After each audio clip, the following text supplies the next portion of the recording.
স্বৈরাচার শেখ হাসিনার সরকারের পতনের পর থেকে যেসব বিষয় নিয়ে বেশি আলোচনা হচ্ছে তার মধ্যে অন্যতম আগামী নির্বাচনে আওয়ামী লীগের অংশ নেওয়ার বিষয়টি।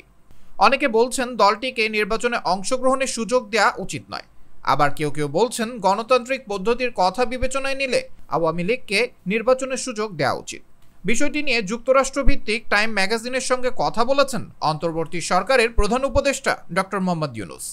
যুক্তরাষ্ট্রের প্রখ্যাত টাইম ম্যাগাজিনকে দেয়া সাক্ষাৎকারে অন্তর্বর্তী সরকারের প্রধান উপদেষ্টা ডক্টর মোহাম্মদ ইউনূস বলেছেন, জুলাই আগস্টে ছাত্র আন্দোলনে হতাহতের ঘটনায় জড়িত আওয়ামী লীগ ও তাদের সহযোগীদের যারা হত্যা ও নির্যাতনের জন্য দায়ী তাদের জবাবদিহির আওতায় আনা হবে। বিচারে অপরাধী প্রমাণিত না হলে তারা নির্বাচনে অংশগ্রহণের অধিকার পাবে। যারা অপরাধী নয় তারা নির্বাচনে অংশগ্রহণের জন্য অন্যদের মতোই স্বাধীন।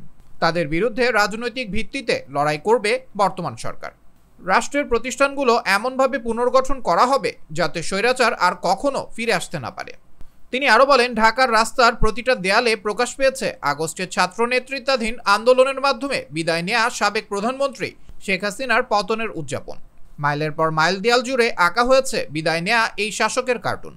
শব্দগুলো খুবই বিস্ফোরক, তবে এই তরুণ মস্তিষ্কগুলো অনেক ভাবনা, উচ্চাকাঙ্ক্ষা ও আশা আকাঙ্ক্ষায় ভরপুর। তারা তাদের ভবিষ্যৎকে এই চিত্রগুলোতে ফুটিয়ে তুলেছে। এটি বাংলাদেশের জন্য অনেক বড় অর্জন।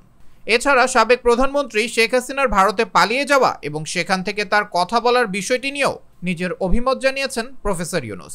তিনি বলেছেন, তাকে শুধু ভারত আশ্রয় দেয়নি, সবচেয়ে খারাপ বিষয়টি হলো তিনি সেখান থেকে কথা বলছেন, যা দেশের জন্য অনেক সমস্যার সৃষ্টি করছে।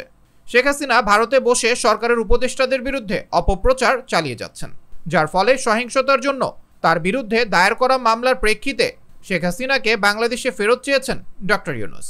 জুলাই ও আগস্টে আন্দোলন চলাকালীন বিক্ষোভকারী ও নিরাপত্তা বাহিনীর সংঘর্ষে ১৫০০-এরও বেশি মানুষ নিহত এবং অনেকে আহত হয়েছেন।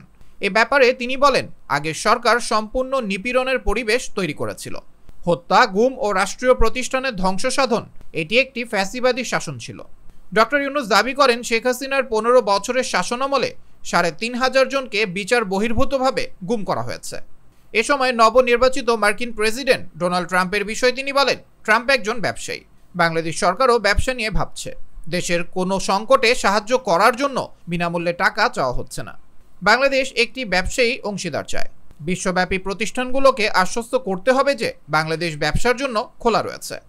এদিকে দেশটিকে পুনর্গঠিত করার অঙ্গীকার জানিয়ে ডক্টর ইউনূস বলেন, দেশে ৬ দফা সংস্কার প্রক্রিয়া চলছে, যেখানে নির্বাচনী ব্যবস্থা, পুলিশ প্রশাসন, বিচার ব্যবস্থা, দুর্নীতি দমন কমিশন, সরকারি প্রশাসন এবং জাতীয় সংবিধানকে কেন্দ্র করে কাজ করা হচ্ছে। এছাড়া আওয়ামী লীগের দেশের বাইরে পাচার করা হাজার কোটি ডলার পুনরুদ্ধারেও বর্তমান সরকার কাজ করছে বলেও জানান ডক্টর ইউনূস। আবরার আহমেদ মাহি, দেশ দেশান্তর।